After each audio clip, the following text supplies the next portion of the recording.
a sacar a alguien de la... Ahí está. Bueno, entonces empezamos con la corrección del TP de la unidad 24 de circulatorio. Bueno, ahí la Romy dice que va a rendir el viernes. ¿Ves? Eso me gusta. La actitud de la Romy me gusta. Yo les dije ayer, bueno, si alguno es consciente de decir, listo, ya está, cierro bloque y me lo saco de encima, es lo más inteligente que puedo hacer. O sea, no dejar para mañana lo que puedo hacer hoy. ¿Sí? Pero bueno, a veces a muchos le cuesta. Así que vamos a ver quiénes siguen el mismo camino. Aparte, es un fin de semana largo, chicos. Si se lo sacan el viernes de última, les queda lo otro para concentrarse en alguna unidad que viene. Y cerramos capítulo. Bueno, pregunta número 1 dice, el fenómeno de hemostasia es el proceso por el que se frena una hemorragia desde un vaso sanguíneo. Indique cuál de las siguientes opciones usted indicaría como incorrecta. Bueno, y están viendo que está marcada la A. ¿Por qué es incorrecta la A?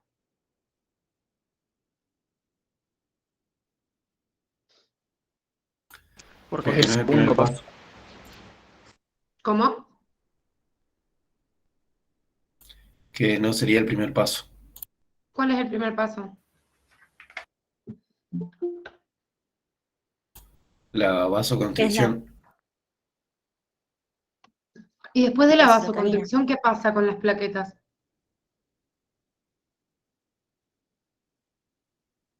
Antes de agregar. secundario.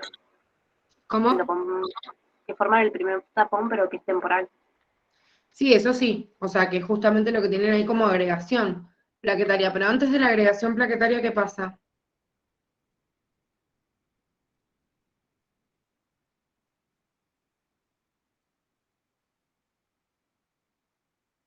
Se activan, chicos. Es importantísimo esto, porque a veces una trampa de coagulación tiene que ver con eso, cuando les hablan de activación plaquetaria de agregación. No se pueden agregar las plaquetas si primero no se activan. Entonces, activación y agregación. Porque encima, dentro del segundo paso, acá me está diciendo, en vez de decirme activación, agregación, me nombra únicamente la agregación, y la agregación sola tampoco es la primera etapa del segundo paso. Primero tengo que activar y después tengo que agregar. Bueno, la B me dice, la cascada de coagulación tiene como fin formar la fibrina, que está bien, es el último paso, o esa red que consolida el coágulo. El primer paso en la hemostasia es la vasoconstricción, que es lo que estamos viendo, y la trombina dice, activa transformando el fibrinógeno en fibrina, que es la última etapa del paso de la cascada de coagulación. 2. Marque la asociación correcta. ¿La marcaron bien ahí? Yo no. No, porque Yo no lo dije. Yo sí, pero por descarte de las otras. Bien, perfecto. Bueno, a ver, revisemos cada una. Si yo tengo un aumento de la adrenalina, ¿sí? No me dice de qué tipo, pero bueno, supongamos que en sangre o endocrino, porque la verdad es que los neurotransmisores generalmente se utilizan como noradrenalina y no como adrenalina. ¿Qué pasa con esa adrenalina? ¿Qué hace? A nivel, obviamente, cardíaco, que es lo que estamos viendo. Aumenta la frecuencia. Bien, por un lado aumenta la frecuencia cardíaca y por otro lado la adrenalina también puede aumentar la fuerza de contracción del corazón, impulsando o aumentando el volumen de eyección. Bueno, acá en realidad me está poniendo que aumenta la frecuencia. Está bien, dentro de las funciones está perfecto.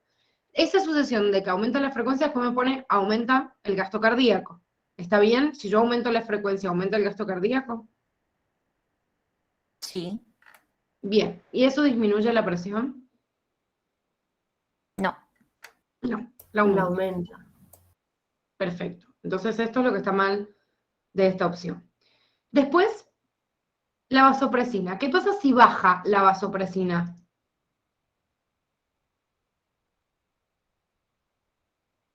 Disminuye la presión. De la presión. Bien, o sea, si baja la vasopresina, disminuye la presión, no aumenta. En realidad me dice, aumenta la presión, aumenta la frecuencia cardíaca, aumenta el gasto cardíaco. En realidad, esta opción está bastante mal por todos lados, porque si yo disminuyo la vasopresina, en realidad lo que hago es, depende de los otros valores, estabilizar la presión o le sumo bajarlo, porque en realidad la vasopresina produce vasoconstricción. Pero no es que si yo disminuyo la vasopresina se vasodilata. O sea, no sé qué es lo que pasa, tiene que depender de otros factores. Pero pónganle que este sea el error, o yo cuento como que si hay un aumento de la vasopresina, ¿qué es lo que pasaría? Está bien que aumente la presión, pero la presión aumenta por vasoconstricción, no por aumento de la frecuencia cardíaca ni por aumento de este variable con respecto a este, sino que si aumenta el volumen de eyección, aumentaría el gasto cardíaco, pero no voy a tener aumento de la frecuencia cardíaca. Así que está como medio enroscado, dado vuelta, hay un dato que no coincide, el otro que en vez de disminuir aumenta, bueno, está toda mal la opción B.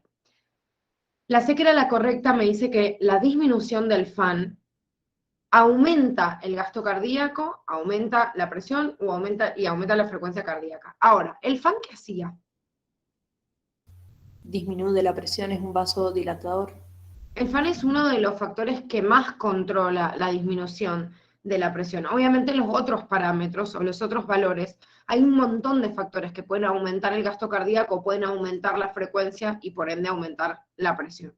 Pero la segregación del FAN depende justamente de estas variables. O sea, si yo tengo un aumento de la presión, voy a secretar FAN. Pero si yo tengo una disminución, entonces los otros parámetros empiezan a aumentar, porque son los que compensan en realidad al FAN. Es medio complicada de entender, pero yo digo, a ver, si está bajando el FAN, ¿puede ser que las otras variables estén elevadas? Sí, puede ser. No es que hay una asociación, o no estoy buscando una asociación de una con otra. ¿Estoy buscando una asociación correcta en donde yo puedo encontrar uno con respecto al otro? Sí, pero una sucesión de eventos en esta, no la veo.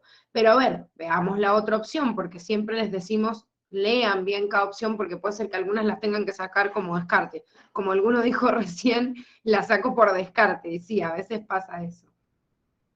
Subo la angiotensina 2. La angiotensina 2 es un potente vasoconstrictor. ¿Hace subir la presión? Sí. ¿Puede ser que esto, por vasoconstricción, pueda aumentar la frecuencia cardíaca? Sí. Ahora, ¿puede ser que la presión y la frecuencia cardíaca estén aumentadas y el gasto cardíaco esté disminuido? No.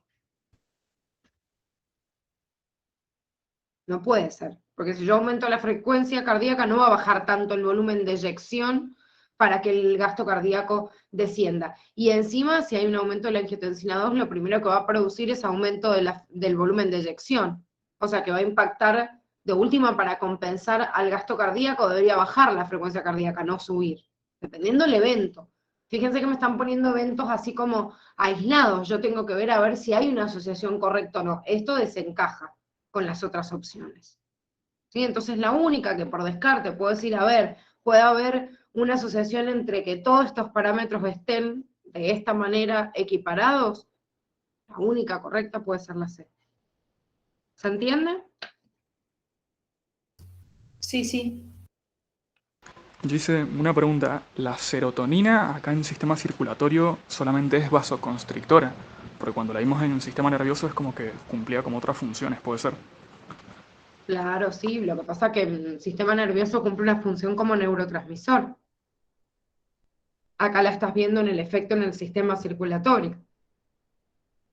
¿Entendés? Ah, bien, bien. Sí, sí. Sí, es lo mismo que pasa, ponerle con la adrenalina, o con la noradrenalina, que se utiliza más como neurotransmisor. O sea, es un neurotransmisor y puedo cumplir un efecto de forma local a través de una neurona, o puede ser un efecto general a nivel circulatorio.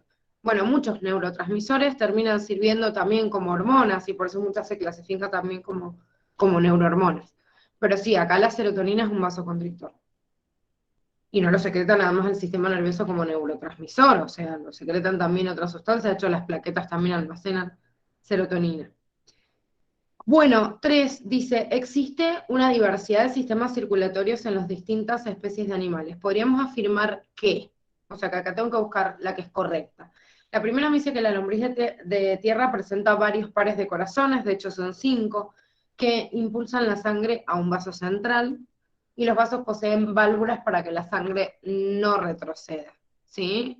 Recuerden que la lombriz de tierra o anélidos serían como los únicos invertebrados que han ganado como este sistema circulatorio cerrado y tan eficiente, que no tienen otros invertebrados porque tienen sistemas circulatorios abiertos, incluso siendo más avanzados que los anélidos. Pero estos sí, tienen 5 pares de corazones, y tienen válvulas para evitar el retroceso porque los vasos sanguíneos no van ni a favor ni en contra de la ley de gravedad, es como que tienden a estabilizarse, ¿sí? Por la posición, obviamente, de la lombriz de tierra. La BMS de los peces presentan un circuito simple, un corazón con una aurícula y un ventrículo, y la aorta dorsal lleva la sangre de la aurícula a las branquias a oxigenarse. ¿Qué es lo que está mal de acá?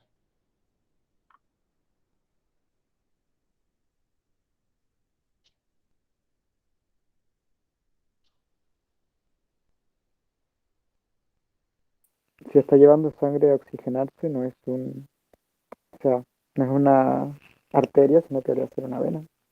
Bien, o sea que, y es la que regresa al corazón justamente, la aorta dorsal es la que me lleva la sangre desde el ventrículo hacia todos los tejidos.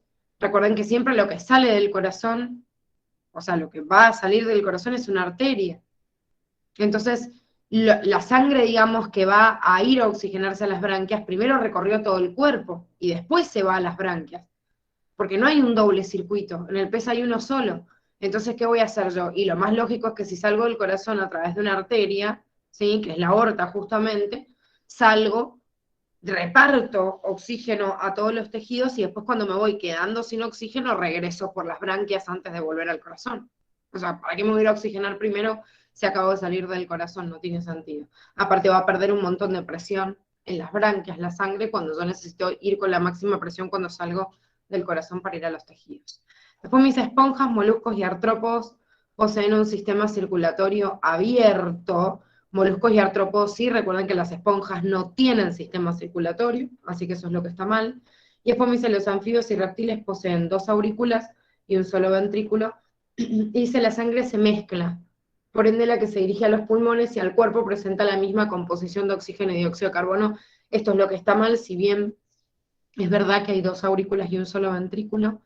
Lo que hace el anfibio es contraer de forma asincrónica aurículas y ventrículos para tratar de no mezclar la sangre, como hace, por ejemplo, un sapo.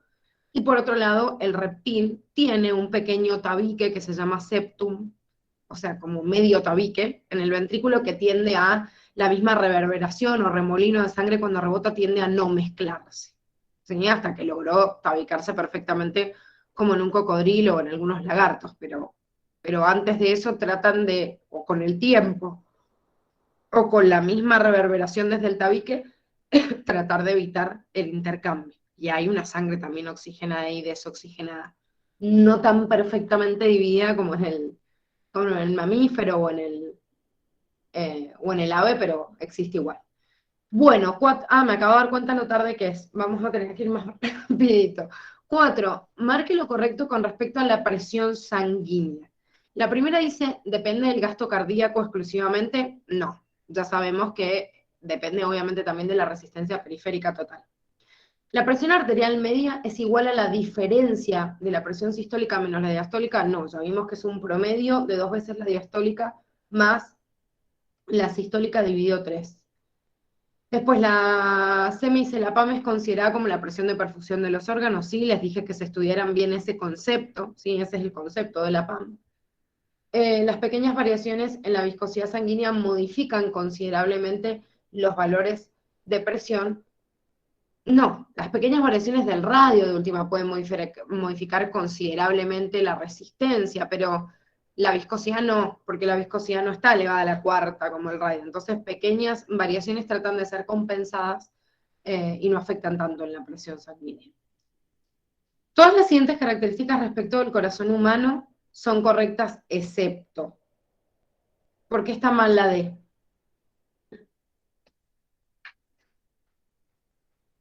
Creo que es la vena subclara izquierda, creo. ¿Cómo la vena? ¿En qué sentido? Porque te está diciendo que impulsa al circuito pulmonar. La subclavia no es una de las que regresa al corazón. Ay, no, es que estaba leyendo la de abajo, perdón. Qué bueno. Ah, chicos, ¿por qué me nombró algo que nada que ver?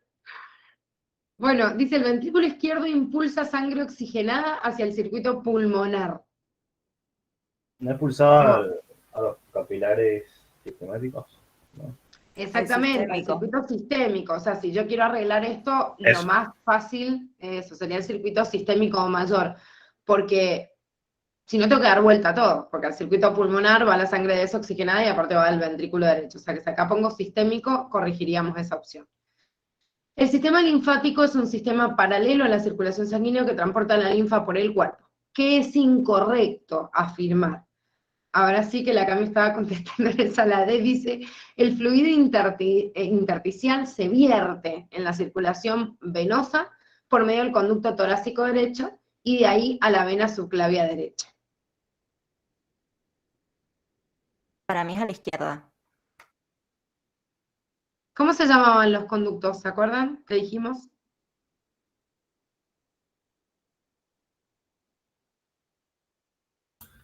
Era linfático Torácico derecho y izquierdo. torácico izquierdo. Perfecto, eso es lo que tienen que tener en cuenta, que el linfático es derecho y el torácico es izquierdo, y cada uno obviamente va a la vena subclavia derecha e izquierda, pero ese es el nombre de conducto torácico linfático que yo les decía ayer cuando veíamos linfa, es lo que tienen que tener en cuenta. Todo lo demás está bien, la recuperación en porcentaje de proteínas, los vasos que tienen válvulas como las venas, bueno, todo lo demás me sirve como un resumen de lo que habíamos visto en linfa. 7. El gasto cardíaco es el volumen de sangre que bombea un ventrículo izquierdo-derecho en un minuto y se calcula como la frecuencia cardíaca por el volumen sistólico. Entonces me dice que marque la opción que está mal. ¿Por qué está mal la D?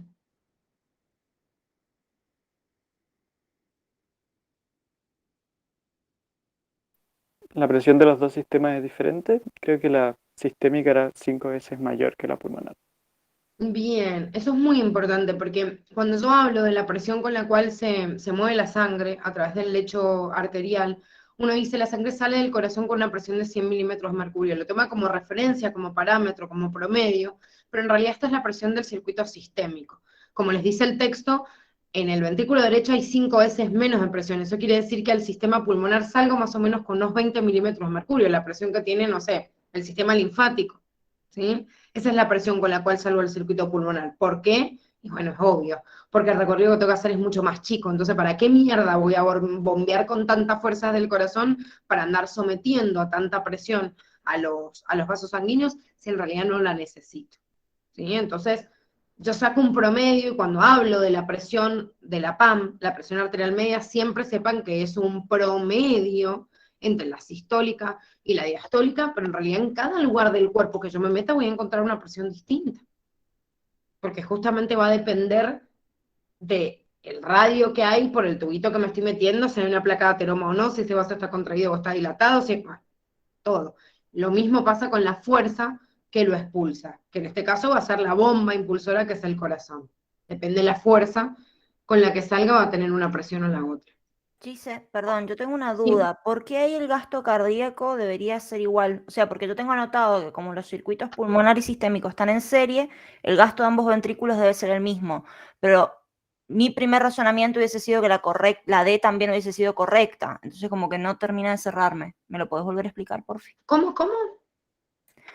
O sea, el gasto de los ventrículos tiene que ser el mismo, el gasto cardíaco, pero la presión con la que se expulsa la sangre en ambos ventrículos no es igual. Entonces, bueno, no terminé de entender y quiero que me lo vuelvas a explicar si es posible. Bueno, a ver, ¿cómo vos calculás el gasto cardíaco? La frecuencia por el volumen, creo que era. No, Sí, no. es un volumen por el tiempo. O sea, es la Ah. cantidad de volumen, es la cantidad de volumen que vos sacás o que vos bombeás en una unidad de tiempo, que en este caso sería como un minuto, ¿sí? Bueno, esto a la vez depende de la frecuencia cardíaca y del volumen sistólico. ¿Se entiende? Sí, O sea, la ahora sí. frecuencia es la cantidad de veces que late el corazón y el volumen sistólico la cantidad de sangre que yo voy a bombear. Entonces, aproximadamente, ¿va a ser igual o no va a ser igual el volumen? No es mucho más grande un ventrículo con el otro. La diferencia que yo tengo es la fuerza con la cual lo saca. Por eso la capa de miocardio del ventrículo izquierdo es mucho más grande. Entonces, la presión que yo detecto, si pondría, o sea, para medir la presión en la salida del ventrículo o en la salida del del ventrículo izquierdo y del ventrículo derecho, no voy a detectar la misma presión, la misma fuerza que impulsa contra la unidad de superficie. Pero eso no tiene que ver con el gasto cardíaco, porque el gasto cardíaco me habla de volumen impulsado en un tiempo. Y depende de la frecuencia cardíaca, que la frecuencia cardíaca es igual para los dos, porque depende del marcapaso, y acuérdate que el marcapaso hace contraer las aurículas en el mismo momento. ¿Sí? O sea, como que en el mismo momento uno y otro lo impulsan. Y el volumen en realidad es el volumen que yo expulso, y de hecho se saca como un promedio. El volumen sistólico yo lo saco como la cantidad de sangre que yo voy a expulsar del ventrículo derecho hacia la arteria pulmonar o del ventrículo izquierdo hacia la otra. Los diámetros de las arterias también son parecidas. Lo que varía no es el gasto cardíaco, es la fuerza con la cual yo lo impulso, con la cual yo lo saco. La fuerza, o sea, esa, digamos, la presión que yo ejerzo sobre los vasos sanguíneos no es la misma por la capa muscular. Pero no hay una variación ni en la frecuencia ni en el volumen, que es lo que determina el gasto cardíaco. Bien, ya entiendo, gracias. Entonces, si yo digo, ¿por qué aumenta la presión si más o menos el gasto cardíaco es el mismo? O sea, ¿cómo yo calculo la presión? Fuerza sobre área. Bien, o sea que por un lado, yo digo, a ver, la presión que yo tengo en el circuito es la fuerza con la que yo lo impulso sobre el área. Pero por otro lado, la presión, que es la presión arterial medial, yo la calculo el gasto cardíaco por la resistencia periférica. Entonces yo digo, bueno, sí, pero el gasto cardíaco es el mismo, entonces que en uno hay menos resistencia que en el otro. O sea, la resistencia que ofrece depende siempre de dónde nace esa presión que yo tengo en el circuito, es la fuerza por la medida, digamos, de todos los vasos. ¿Y la fuerza de dónde sale? ¿Quién la genera? Y es un trabajo, o sea, es la energía que se transforma en energía mecánica desde el músculo cardíaco. Y ese miocardio sí no es igual en un ventrículo que en el otro. Entonces varía la presión por eso, porque estoy ejerciendo más fuerza, pero no por efecto ni del gasto cardíaco ni de la resistencia periférica. Bien, ya entendí, gracias. No, nada. Bueno, 8, dice, con respecto al óxido nítrico, se debe afirmar todo lo siguiente excepto. ¿Lo marcaron bien esa? Sí. Sí. Bien, bueno, este tiene un error bastante grueso, ya que el óxido nítrico lo reconocemos como un potente vasodilatador local. ¿Sí? O sea, no funciona lejos de él, no tiene una función endocrina. Sí es verdad que lo hace a través de un segundo mensajero que media por GMP cíclico, pero no la vasoconstricción, sino la vasodilatación. 9. Como usted sabe, si al corazón se lo extrae del cuerpo y se lo mantiene con un buen aporte de oxígeno y tal, bueno, sigue obviamente con un automatismo propio. Con respecto al sistema de conducción eléctrica, marque la opción incorrecta. La C me dice, el potencial de acción cardíaco se desacelera considerablemente en el nodo auriculoventricular, cuyas fibras son de diámetro mayor, y la demora resultante permite que las aurículas dispongan de tiempo para contraerse por completo, lo cual aumenta el volumen de sangre en los ventrículos antes de que se inicie su contracción. ¿Qué es lo que está mal de esta opción? Porque todas las otras hacen una asociación de cómo están dispuestas y está bien. ¿Qué es lo que está mal de esa opción? Que el diámetro era menor. El diámetro es menor, ¿sí? Gracias a que las fibras tienen un diámetro menor, es lo que permite desacelerar el impulso. Y este retraso del nodo auriculoventricular es lo que hace que en una segunda instancia, le doy tiempo en realidad que todas las aurículas se llenen y puedan contraerse, expulsar todo el ventrículo y haya una, digamos, sea sincrónico el latir de una cavidad con la otra. ¿Está bien esta o hay alguna duda? No hay ninguna duda para mí. Bueno, 10 me dice, de la lista seleccione los signos que se producen por variaciones de la presión arterial. A ver, me están hablando de la modificación de una presión en un lugar determinado, por ejemplo, en la circulación periférica, ¿sí? Y ahí tienen un ejemplo, por ejemplo, la ruborización.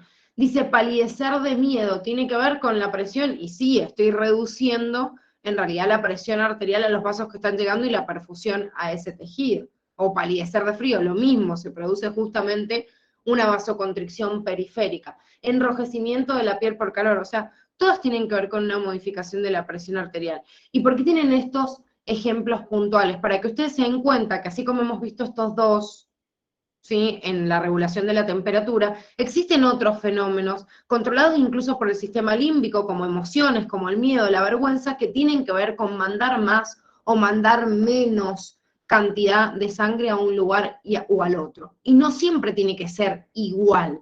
No es que yo digo, voy a hacer vasodilatación y hago vasodilatación en todo el cuerpo, no depende. Por eso les dije que es muy importante esto en la regulación de adrenalina y noradrenalina, hacer que hay receptores alfa y receptores beta, que algunos producen vasoconstricción y otros vasodilatación. Entonces, una misma señal química puede en determinados órganos producir una vasoconstricción y en otro una vasodilatación. 11. El suero se obtiene extrayendo un determinado volumen de sangre y luego haciendo inducir la coagulación, bla, bla, bla. Bueno, y ahí saco, obviamente, lo que se llama suero sanguíneo. Me dice que marque la correcta. Bien, primero, la primera me dice el plasma posee todos los factores de la coagulación menos el fibrinógeno. No, el fibrinógeno sí está incluido. El suero posee solamente fibrinógeno. No posee fibrinógeno ni otros factores de la coagulación. La C me dice el suero posee mayor concentración de serotonina, sí, porque se ha producido liberación para que se produzca la vasoconstricción en la coagulación, menor cantidad de los factores de coagulación porque se consumen en la obtención del coágulo que se aísla y es lo que me queda de suero. Y después me dice el plasma solo contiene serotonina, que es un bolazo, pues sabemos que contiene un montón de otras cosas más. Ahora, aprovecho el suero para responder la pregunta de la Cami. Chicos, el suero sanguíneo es el suero que se extrae producto de ese plasma que ya coaguló.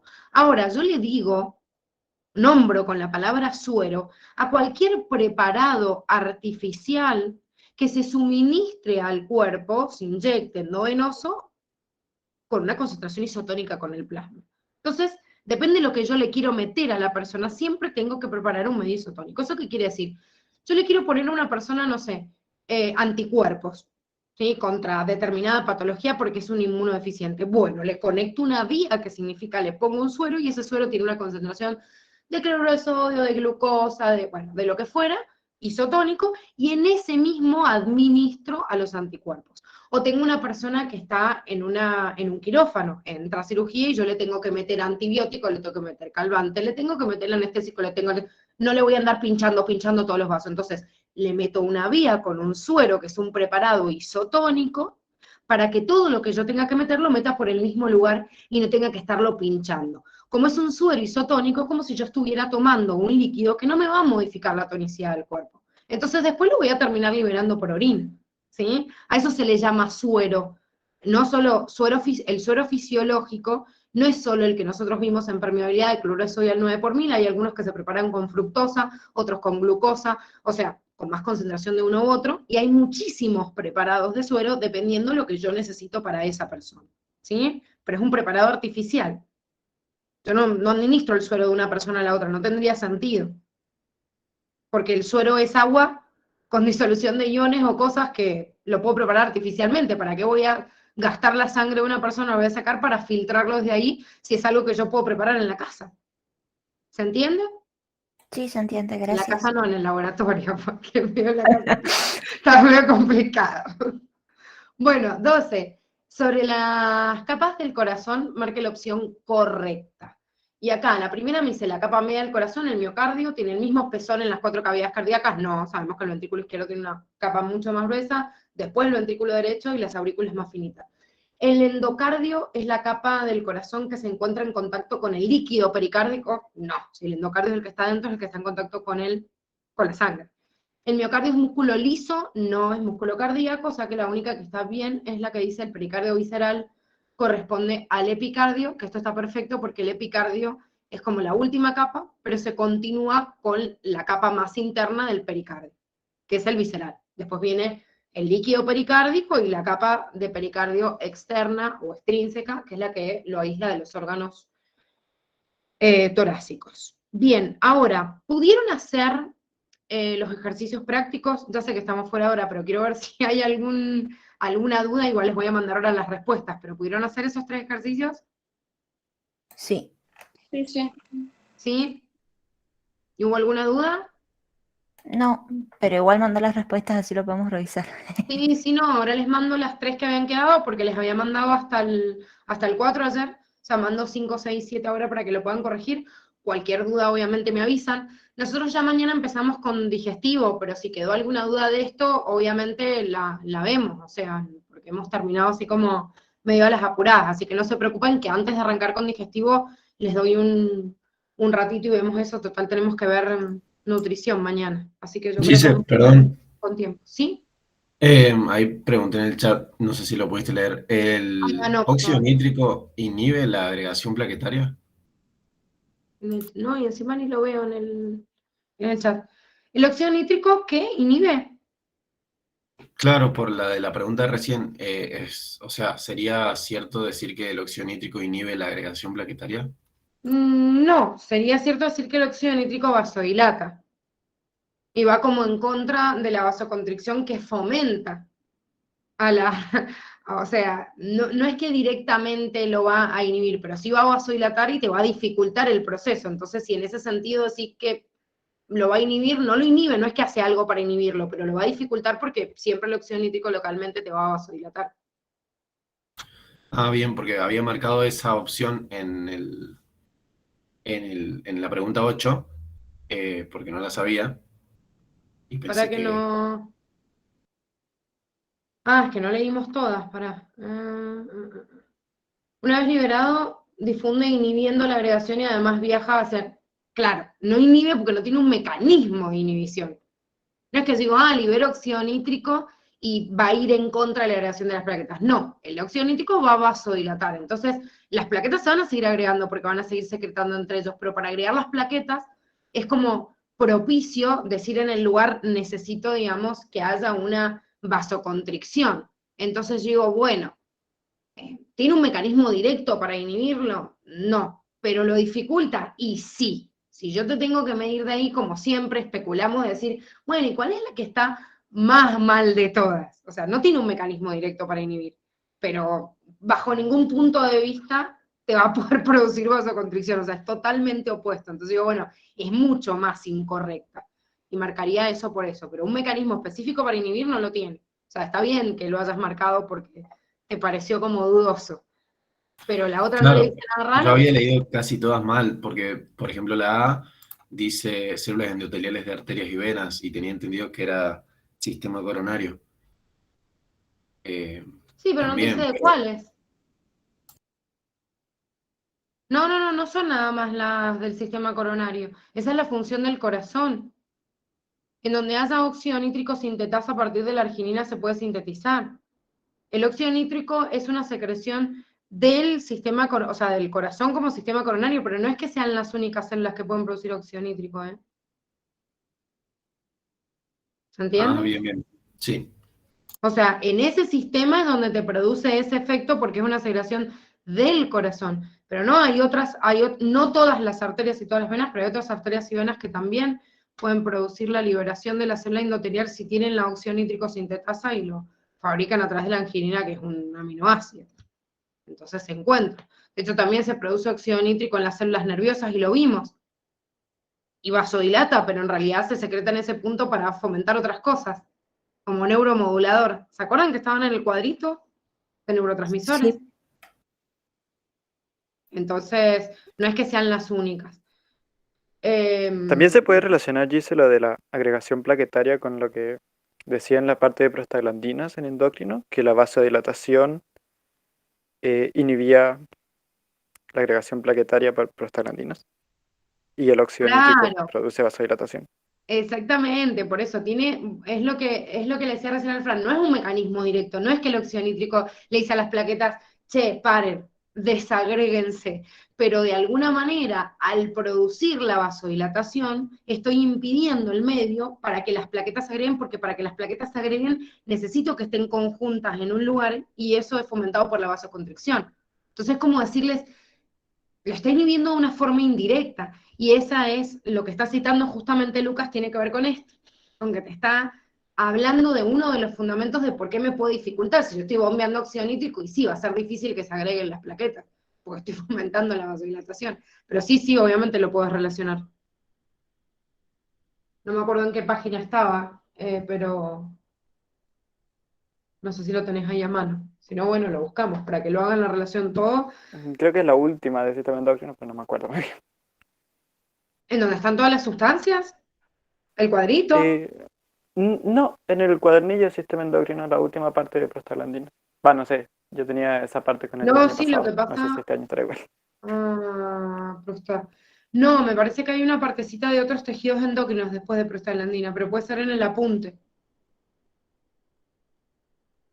Sí, pero obviamente que no tienen que relacionar. De hecho, también la segregación de óxido nítrico como neuromodulador, o sea que es una función obviamente del sistema nervioso.